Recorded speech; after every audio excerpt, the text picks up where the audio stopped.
Before we start, please like and subscribe. Chapter 1, Stranger in the Storm. It started on the stormiest night I'd ever experienced, and trust me, I've lived through enough to rival a meteorologist's career. My name's Dr. Mila Frost, and the joke around town is that my last name is an ironic commentary on my sarcasm and tendency to scare off men with too many compliments. But don't let the frost fool you. I have a heart. It's just buried beneath layers of wit, coffee addiction, and crippling student loans. That night, I was cozy in my cottage, sipping herbal tea like the responsible adult I sometimes pretend to be, when a loud thud interrupted my very serious Netflix binge. I peeked outside and nearly dropped my mug. There, sprawled on my muddy driveway like some tragic romance novel cover, was a man. A man who looked like he'd just wandered off a runway into a brawl and then, for some reason, decided my driveway was the place to collapse. He was bloodied, bruised, and most annoyingly, unconscious. My first thought was, please let this not be a serial killer. My second? Damn, he's hot. Against my better judgment, and honestly, who needs better judgment when there's a handsome guy dying on your property? I dragged him inside. It wasn't easy. The man was built like a Greek statue, all muscles and mystery. If you survive this, I muttered, you owe me a new lower back.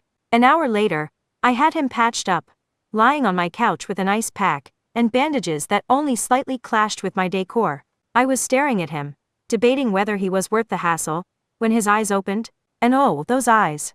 Gray and stormy, like the weather outside. Of course, the first words out of his mouth were a deep, raspy, "Who are you?" "Your fairy godmother," I said, deadpan. "Except instead of glass slippers, I've got antiseptic, and a questionable moral compass." He tried to sit up, groaned, and slumped back. Leo Vance. Well, Leo Vance, welcome to Casa de Mila. You've officially used up my good deed quota for the month. Chapter 2, Mystery Man's Offer. Leo claimed he'd been attacked by enemies. Enemies? Who says that outside of spy movies? I tried not to roll my eyes as he muttered something vague about people in the industry and old vendettas. His explanation was frustratingly cryptic, but the bruises blooming across his ribs and the gash on his forehead made it hard to call his story fiction. The haunted look in his stormy gray eyes convinced me there was something real behind the vague words, even if he wasn't ready to spill all the details. He didn't talk much while he stayed with me. Well, correction, he asked plenty of questions about me, where I was from, how I ended up living in a secluded cottage at the edge of a sleepy town. But every time I tried to flip the conversation back to him, he deflected. It was infuriatingly smooth. He'd say things like, "There's not much to know about me, but why would a brilliant doctor choose to live so far away from the action?" Or, "Don't change the subject, Mila," I asked first. He always said my name like it was something rare, something worth savoring, and it threw me off balance every time. I should have kicked him out after day 2.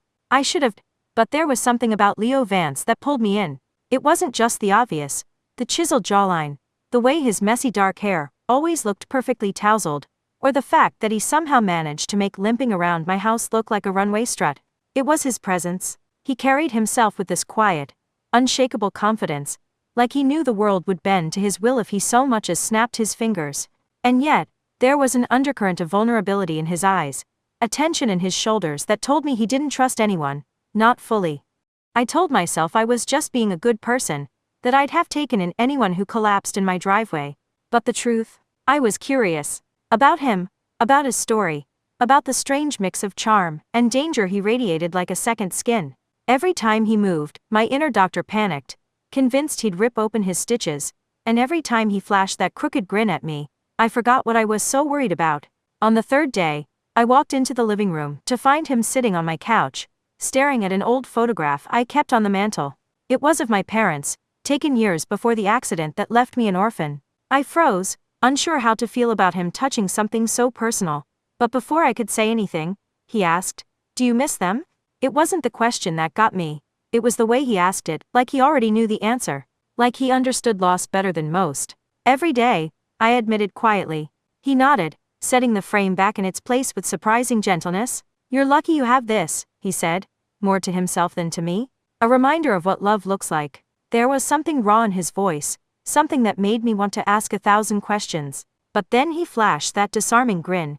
The moment vanished, and he changed the subject with practiced ease. By the time he left, I was more attached than I wanted to admit. I'd grown used to the sound of his low voice drifting through the house, The way his smirk tugged at the corner of his mouth whenever he caught me staring. And the way he stared back, like he was trying to piece together the puzzle of me, and wasn't sure if he wanted to finish it, or leave it unfinished just for the thrill of it. He stood in my doorway, leaning heavily on a cane I'd scrounged up for him, looking far too handsome for someone who'd nearly bled out 3 days earlier. "I owe you, Mila," he said, his voice softer than usual. "Name your price." I laughed, more out of awkwardness than anything. "You're lucky I don't want a private jet." He didn't laugh. Instead, he tilted his head, studying me like I'd just said something profound. "Anything," he repeated, his tone laced with a sincerity that made my stomach flip. I waved him off, assuming he was joking, and watched him disappear into the stormy evening like some tragic hero in a black and white movie. I didn't expect to hear from him again, but a week later, my phone buzzed with an unknown number. The text read, "Offer still stands. Pack a bag.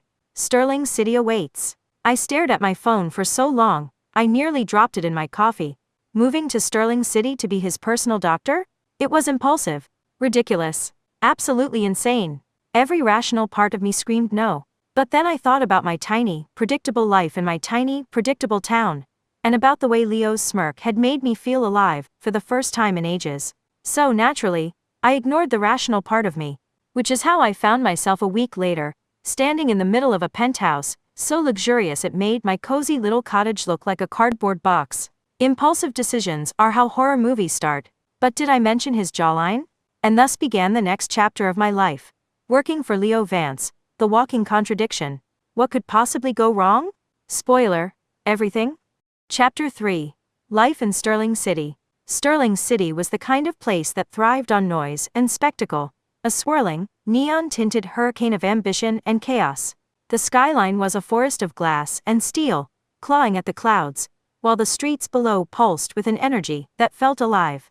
Every corner had its own rhythm. Businesspeople barking orders into phones, street performers dazzling crowds, and cabs honking like a symphony that never stopped. Leo Vance's penthouse was perched at the very top of this madness, a shimmering palace of luxury that seemed to float above the city like a god's private retreat. It had floor-to-ceiling windows that framed the skyline like a masterpiece, marble floors so polished I could see my reflection, and a staff that moved so quietly I sometimes wondered if they were actually ghosts. I once joked about hiring them to teach me how to sneak snacks without anyone noticing. No one laughed, but I swear I saw one of the maids smirk before she vanished into thin air. My job was straightforward: keep Leo alive, patch up any injuries, and make sure he didn't work himself to death. Simple, right? Wrong. Because being around Leo was like standing in the eye of a storm, calm on the surface, but you knew chaos was always brewing beneath. Leo Vance was a walking contradiction. He had this way of commanding a room with nothing but a smirk, effortlessly charming everyone from corporate sharks to wide-eyed interns. Yet, for all his charisma, he never let anyone get too close. Not really. Not even me. I'd catch glimpses of something raw behind his carefully crafted persona, a shadow in his eyes, a tightness in his jaw, but the moment I tried to dig deeper, he'd flash that maddening grin and deflect with a joke or a comment that made me want to both laugh and throw something at his head. He flirted with me constantly, in this half-joking, half-serious way that left me spinning. A lingering glance here, a playful comment there. It was maddening. My stomach would betray me with somersaults, but my brain always reminded me, "Mila, he's your boss, and he's trouble." Still, there were moments when he let his guard slip, fleeting seconds when the man beneath the mask peeked through. Like the time I found him on the balcony, at 3 in the morning, staring at the city lights with a look that could have shattered glass. I didn't say anything. I just handed him a coffee, and for a moment, we existed in the same quiet space. But then he'd crack some smart remark about me being his ever-dedicated caretaker, and the walls would go right back up. The first time I realized just how far I was in over my head with Leo was during a trip to Milan. He dragged me along under the pretense of needing a doctor on standby during a high-stakes business deal. But truthfully, I think he just liked having someone around who wouldn't fawn over him. Milan was everything Sterling City wasn't: old-world charm wrapped in cobblestone streets and golden sunsets. I tried to focus on the city's beauty, but it was impossible when Leo was around. He had this annoying habit of turning heads wherever he went, and not just because of his looks. There was something magnetic about him, a gravitational pull that made people stop and stare, as if they knew he was someone important without even knowing his name. The night of the gala started out glamorous enough. Leo, in a tailored suit that probably cost more than my student loans, looked like he'd stepped off the cover of a luxury magazine. I spent most of the evening lurking by the hors d'oeuvres table, pretending not to notice the way every woman in the room seemed to gravitate toward him. But then the shots rang out. It happened so fast. 1 second, Leo was leaning in to shake hands with some European billionaire. The next, chaos erupted. Glass shattered, people screamed, and before I even had time to process what was happening, I saw a man in the corner pull out a gun. Everything slowed down. Without thinking, I moved. My body acted before my brain could catch up, and the next thing I knew, I was standing between Leo and the gunman. A searing pain tore through my shoulder, and I crumpled to the ground as the world tilted on its axis. Leo's face swam into view, his expression something I'd never seen before, panic. He was yelling my name, his hands pressing against my shoulder to stop the bleeding. "Stay with me, Mila," he said, his voice cracking ever so slightly. "Stay with me." The last thing I remembered before blacking out was the look in his eyes, haunted, desperate, and so achingly human, that it made my heart squeeze. I woke up hours later in a private hospital room, my shoulder bandaged and throbbing like someone had set it on fire. Leo was sitting in the chair by my bed, his tie undone, hair a mess, and dark circles under his eyes. For once, he looked real. Not the untouchable tycoon, not the smooth-talking charmer, just a man who'd been through hell. "You're an idiot," he said, his voice low, but carrying a sharp edge. "Nice to see you too," I croaked, trying and failing to sit up. His lips twitched in the ghost of a smile, but his eyes were serious. "Why did you do that? You could have gotten yourself killed." "Occupational hazard," I said lightly, though the pain in my shoulder begged to differ. "Besides, someone has to keep you alive. You're a magnet for trouble." For a moment, he didn't say anything. Then, in a rare display of vulnerability, he reached out and gently brushed a strand of hair away from my face. "You're unbelievable," he murmured, his voice soft. I wanted to believe there was something real in his words, in the way he was looking at me like I was the most baffling thing he'd ever encountered. But then he ruined it by calling me his lucky charm. His lucky charm. Like I was some kind of trinket he kept in his pocket for good fortune. It should have been endearing. Maybe even cute. But all it did was remind me that, to Leo, I was just another piece on the chessboard, valuable, sure, but ultimately disposable. And that stung more than the bullet wound ever could. Chapter 4, The Birthday Bombshell.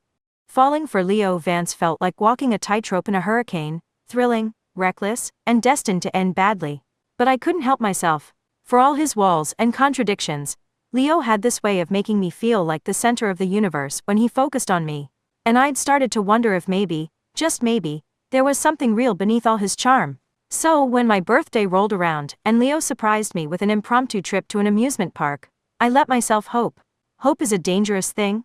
An amusement park? I'd asked, raising an eyebrow when he revealed his plan. He smirked. "Don't look so skeptical. I did my research. Something about you wanting to go as a kid, but never getting the chance." My jaw dropped.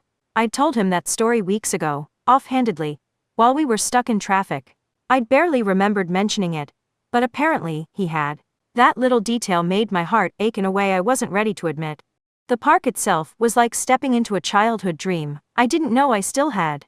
Neon lights glowed against the evening sky, and the air smelled like funnel cake and fried everything. Leo, dressed in a perfectly casual outfit that probably cost more than my rent, somehow managed to look both completely out of place and entirely at ease. "You're going on that," he announced, pointing at a massive roller coaster that twisted into the sky like a metal monster. "Absolutely not," I said, crossing my arms. He gave me a devilish grin and leaned in close, his voice low. "What's the point of celebrating your birthday if you're not going to live a little?" Before I could argue, he grabbed my hand and dragged me to the line. His grip was warm, firm, and entirely too distracting. By the time we were strapped into the front row, I'd forgotten all my objections. The ride was exhilarating, terrifying, amazing. By the time it ended, I was laughing so hard I could barely breathe, and Leo was looking at me with the soft, amused expression that made my heart do flips. We spent the rest of the evening devouring cotton candy, losing miserably at carnival games, okay, that was just me, and riding every ride that didn't involve a height requirement. I couldn't remember the last time I'd felt so carefree. And then came the Ferris wheel. The cabin swayed gently as we ascended, the city lights stretching out below us like a glittering sea. It was quiet, peaceful, and entirely too romantic for my own good. "This is nice," I said, my voice barely above a whisper. Leo leaned back in his seat, his gaze fixed on me instead of the view. You're not so bad at relaxing when you actually try, he teased, though his tone was softer than usual. I rolled my eyes, but before I could come up with a snarky comeback, he leaned forward, closing the space between us. And then he kissed me. It wasn't one of those over-the-top fireworks in the sky kisses you see in movies. It was soft, slow, and deliberate, like he wanted to savor the moment. Like he wanted me. For the first time, I let myself believe that maybe this wasn't just another game to him. Maybe, just maybe, I wasn't just another piece on his chessboard. I didn't think the night could get any more perfect. Turns out, I was right. But not in the way I'd hoped. Later that night, I was walking back to the suite Leo had rented for us, humming the cheesy carnival tune that had been stuck in my head since the bumper cars. That's when I heard his voice drifting from around the corner. Curious, I stopped. He was on the phone. Yeah, he said, his tone light, almost amused. It's all going according to plan. She's like my cute little pet, completely devoted. My heart stopped. He laughed softly, the sound sharp and cutting. No, she doesn't suspect a thing. Why would she? People like her always fall for it. It's just who they are. I couldn't move, couldn't breathe. The words hit me like a gut punch, stealing the air from my lungs. Cute little pet, completely devoted. The image of the Ferris wheel kiss, of the entire evening, shattered like a mirror dropped from a great height. For a moment, I thought I might have misheard him. Maybe I was imagining things. But the tone in his voice, the casual arrogance, made it clear. I was nothing more than a pawn in whatever game Leo Vance was playing. I don't remember walking back to my room. All I remember is the crushing weight of his words, the way they looped in my head on repeat. By the time I reached my bed, tears were streaming down my face. Not the pretty, single-tear kind you see in movies. No, this was the ugly, full-body sobbing kind. Because I wasn't just hurt, I was furious. At him for treating me like some disposable plaything. And at myself for being stupid enough to believe he might actually care. Chapter 5. The ultimatum. When I woke up the next morning, the Ferris wheel kiss, and Leo's damning words played tug-of-war in my mind. For a fleeting second, I hoped it had all been a bad dream. But the ache in my chest told me otherwise. I avoided him at breakfast, sitting as far away from him as the absurdly large dining table would allow. He didn't seem to notice, or maybe he did, and he was just biding his time. It wasn't until the afternoon that Leo made his move. I was sitting by the window, staring out at the city, and trying to convince myself that everything would make sense if I could just breathe deeply enough. He walked in, his usual confidence muted, and sat down across from me. Mila, we need to talk, he said. The word sent a chill through me. Conversations that start with we need to talk never end well. Do we? I replied, keeping my voice as steady as possible. Because I feel like you've said enough already. His brow furrowed, confusion flickering across his face. What are you talking about? I gave a bitter laugh. Oh, I don't know. Maybe the part where you called me your cute little pet last night? Or was it the completely devoted bit? Honestly, Leo, I lost track of the insults. His eyes widened slightly, and for a moment, I thought I saw guilt flash across his face. But then he schooled his expression into something unreadable. You weren't supposed to hear that, he said, his tone calm, almost apologetic. Wow, I said, clapping slowly. That's your takeaway? Not an apology for what you said, but the fact that I overheard it. He leaned forward, his gaze intense. Mila, you don't understand? No. I interrupted, standing up so abruptly my chair scraped against the floor. You don't understand. I'm not some accessory in your life, Leo. I'm a person. I thought we had something real, but clearly, I was wrong. For the first time since I'd met him, Leo looked rattled. Mila, please. Let me explain. I crossed my arms, glaring at him. Fine. Explain. Enlighten me, Leo. Why do you think it's okay to treat me like this? He ran a hand through his hair, frustration evident. I didn't mean it the way it sounded. You mean more to me than you think, but... He trailed off, and I noticed for the first time that he seemed almost hesitant. But what? I pressed. He hesitated for a long moment before finally sighing and dropping the bombshell. I'm engaged. I blinked. Sure I'd misheard him? What?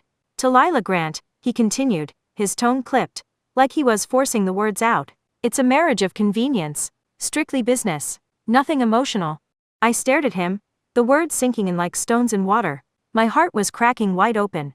But my anger was the only thing keeping me standing. You're engaged? And you didn't think to mention that before kissing me? I didn't think it mattered, he said, which only made things worse. Didn't think it mattered? I repeated, my voice rising. How could it not matter, Leo? You've been stringing me along this whole time while planning to marry someone else? He stood then, towering over me, his expression a mix of frustration and something softer, regret maybe. It's not what you think. The engagement isn't real. It's for appearances, for the business. I don't love her. Well, that makes it so much better, I snapped. Do you want me to throw you a congratulations party? Or should I just bake the cake myself? I don't want her, he said, his voice sharp. I want you. I'm offering you a choice, Mila. Stay with me. Be with me. I'll make sure you're taken care of. It took me a second to process his words. You're offering me, what? A position as your mistress. He didn't answer right away, but the silence was deafening. You'll have everything you want, he said finally. A house, money, anything you desire. You won't have to worry about anything. For a second, all I could do was stare at him, trying to comprehend the sheer audacity of what he was saying. He was looking at me like he genuinely believed he was doing me a favor, like he thought this was a kind offer. Leo, I said, my voice cold and steady, though my hands were shaking. I'm not a discounted side dish on your overpriced menu. Keep your money. He flinched, and I knew my words had hit their mark. I grabbed my bag and walked toward the door, my heart pounding so hard I thought it might burst. I didn't look back as I said, goodbye, Leo. Have a nice wedding. Mila, wait, he called after me. But I didn't stop. I couldn't. The moment I stepped outside, the weight of everything hit me like a freight train. Tears blurred my vision, but I kept walking. I didn't know where I was going. I just knew I couldn't stay. Leo Vance might have thought he could buy anything, but he'd just learned the hard way that my dignity wasn't for sale. Chapter 6, Willowport. And Theo, Willowport wasn't Sterling City. It didn't have towering skyscrapers or glittering skylines. Instead, it had cobblestone streets, mom-and-pop diners, and a harbor that smelled faintly of salt and fresh fish. It was quiet, unassuming, and exactly what I needed. Starting over wasn't glamorous. I rented a tiny apartment above a bakery, where the smell of cinnamon rolls wafted through the vents every morning, tempting me into spending half my paycheck on carbs. I got a job at the local clinic, patching up fishing injuries, flu cases, and the occasional stubborn farmer who refused to rest his sprained wrist. It wasn't exciting, but it was steady, and for the first time in a long while, I felt like I was piecing myself back together. And then I met Theo Reyes. It was a Friday night when I first walked into the harbor's edge, the local bar where half the town seemed to gather. I'd heard about it from a nurse at the clinic, who'd sworn they made the best margaritas this side of the Atlantic. Theo was behind the bar, pouring drinks with an ease that made it look like an art form. His dark hair was slightly messy, like he'd been running his hands through it all night, and when he flashed a smile at me, dimples and all, it felt like the entire room tilted slightly. What can I get you? He asked, his voice warm and teasing, like we were already old friends. Something strong, I said, sliding onto a bar stool. Surprise me? He raised an eyebrow. Bold choice. Let's hope you like surprises. 5 minutes later, he placed a drink in front of me with a flourish. One Willowport special, he said. I took a sip, and almost choked. What is this? Gasoline? Theo laughed, a deep, rumbling sound that made me forget all about the questionable drink in my hand. Okay, maybe not your thing. Let's try something a little less aggressive. He made me a second drink, this one actually drinkable, and spent the next hour chatting with me between customers. By the time I left, I was smiling more than I had in weeks. Theo had a way of making people feel at ease. Over the next few weeks, I found myself spending more and more time at the harbor's edge, not because I was drinking my problems away, though his mojitos were dangerously good, but because Theo was easy to be around. He had a quick wit, an endless supply of stories, and a knack for making me laugh when I needed it most. He was the opposite of Leo in every way. Where Leo was guarded and enigmatic, Theo was open and straightforward. Where Leo had used his charm like a weapon, Theo's warmth felt genuine, uncalculated. And yet, every time I felt myself getting too comfortable, I'd pull back. Because no matter how much I liked Theo, and I did like him, I couldn't shake the fear that letting him in would only lead to more heartbreak. Of course, life couldn't let me have my quiet little fresh start. It started with flowers. At first, I thought they were from Theo. He'd been extra flirty lately, and it seemed like the kind of sweet, romantic gesture he'd pull. But then I saw the note. Mila, we need to talk. I'm not giving up on us. Leo, my heart sank. I shoved the flowers in the trash, and told myself it was a one-off. But then Leo started showing up. At the clinic, at the bakery downstairs, even at the harbor's edge, always uninvited. always with that same determined look in his eyes, like he couldn't comprehend the word no. One night, after Leo had shown up at the bar for the third time in a week, Theo stepped in. "Is this guy bothering you?" he asked, his jaw tight. "He's just leaving," I said, shooting Leo a warning glare. Leo didn't budge. "Mila, we need to talk. Alone." Theo stepped around the bar, planting himself firmly between me and Leo. "She said you're leaving? You deaf, or just bad at taking hints?" Leo's eyes narrowed, and for a second, I thought he might actually throw a punch. But then he smirked, like Theo wasn't even worth the effort, and left without another word. After that, Theo insisted on walking me home every night. "Just in case your stalker decides to make another appearance," he said, his tone light, but his expression serious. It was during one of those walks that he suggested the idea.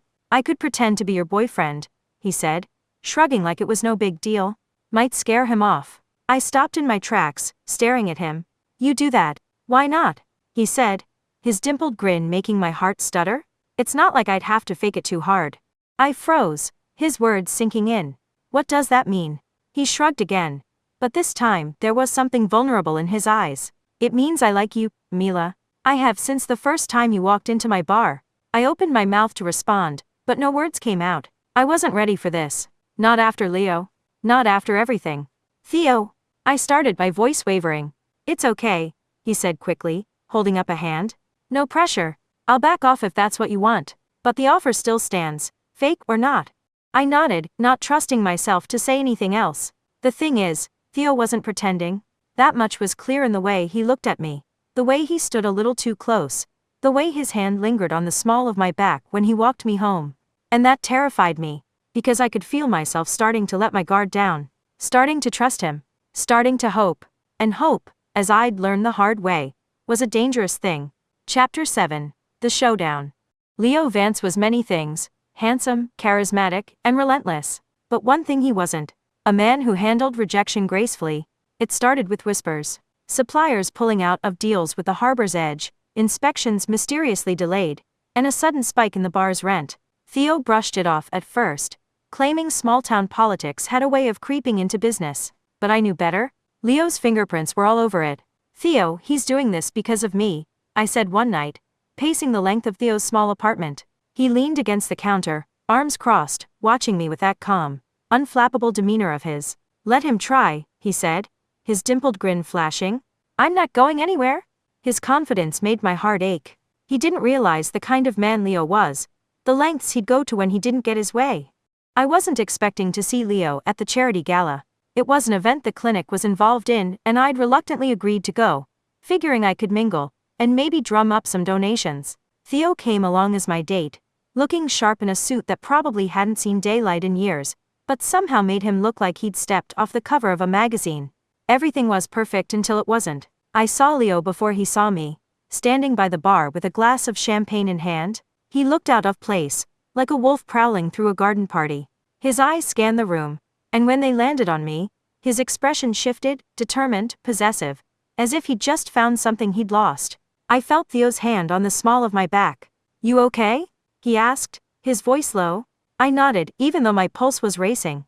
"He's here." Theo's gaze followed mine. When he saw Leo, his jaw tightened. "Stay close to me," he said, but staying close wasn't enough to avoid the inevitable. Leo intercepted us near the silent auction table, his smile as sharp as ever. "Mila," he said, his voice smooth and confident, like we were old friends catching up instead of exes who hadn't spoken in months. "You look stunning." "Leo," I said, keeping my tone neutral. His eyes flicked to Theo, sizing him up.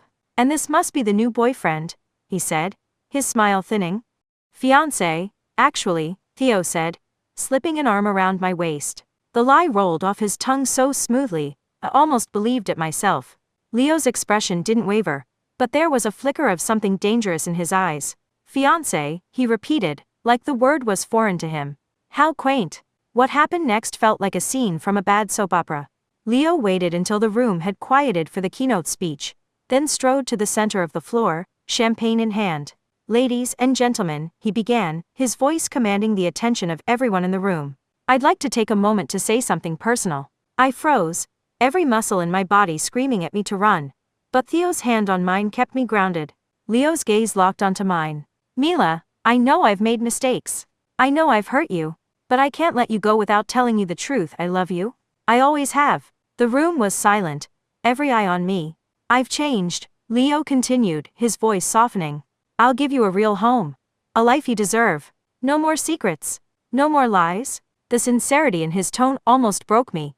For a split second, I saw the man I'd once thought he was, the man I'd wanted him to be. But then I looked at Theo, who was watching me with quiet strength, his hand still wrapped around mine, and I knew where I belonged. I took a deep breath and stepped forward, meeting Leo's gaze. Leo, I said, my voice steady, I don't need a mansion with golden bars. I have a real home now, one where love isn't a bribe. Leo left the gala that night without another word. It was the last time I ever saw him in person. Theo and I built a life together, one filled with late-night laughs, quiet mornings, and a bar that became more than just a business, it became a community. We expanded the harbor's edge, adding a cozy cafe upstairs, and hosting everything from open mic nights to holiday fundraisers. A year later, we welcomed our daughter, a tiny bundle of joy with Theo's dimples and my stubborn streak. We named her Hope, because that's exactly what she gave me. A second chance at happiness, a future I never thought I'd have. As for Leo, a few years down the line, a package arrived at the bar. Inside was a check, 10 times the original amount he'd offered me, and a handwritten note that read, "For the best mistake I ever made." I laughed so hard I nearly woke the baby. Theo suggested we cash it, but instead, I framed it. It hangs in the bar now, right above the counter, a reminder of how far I've come. And every time someone asks about it, I just smile and say, that's the price of freedom. Because in the end, I didn't just find a home, I found myself.